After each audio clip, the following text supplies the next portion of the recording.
Hit that subscribe button to never miss my plant-based recipes and videos. So I've always been on the search for a good hummus recipe, and I have tried so many over the years, and this is the one that finally ticked off all the boxes for me, and the trick was ice cold water. We are gonna start by taking about 1/4 cup of lemon, and we're gonna put it into a food processor. And then you're gonna take a clove of garlic. Normally I would mince up the garlic, but because I had some roasted garlic, I'm just gonna use this and put it in and let it pulse around. Typically after I mix this around, I would let it rest for about 5 to 10 minutes so the garlic can mellow out. But because it's roasted, it'll be fine to go right away. All right, that's perfect. So, we're gonna now add the rest of our ingredients. 1.5 cups of chickpeas. Another trick to these chickpeas is if you cook them in baking soda and overcook them a little bit, they're even better inside this because it just makes it all that more creamy. A pinch of salt, like a really big pinch of salt.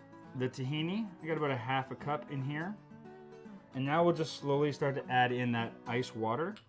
I start with about 2 tablespoons and then see what the consistency is like. But I'll probably add another 1 or 2 as it goes along.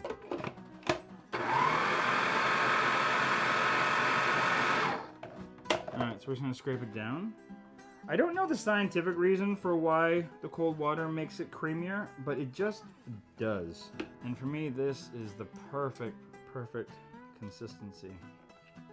It's a big glob of delicious hummus. This is great as a spread on a sandwich. You can use this for dipping crackers, for dipping vegetables. There's so many different ways to use this. It's so good. That roasted garlic really kicks through. Oh, it's rich, it's creamy. It's just so comforting and fulfilling. I love this stuff. Go to pbwithj.ca for these recipes and more. Don't forget to subscribe, leave a comment, and click that notification bell.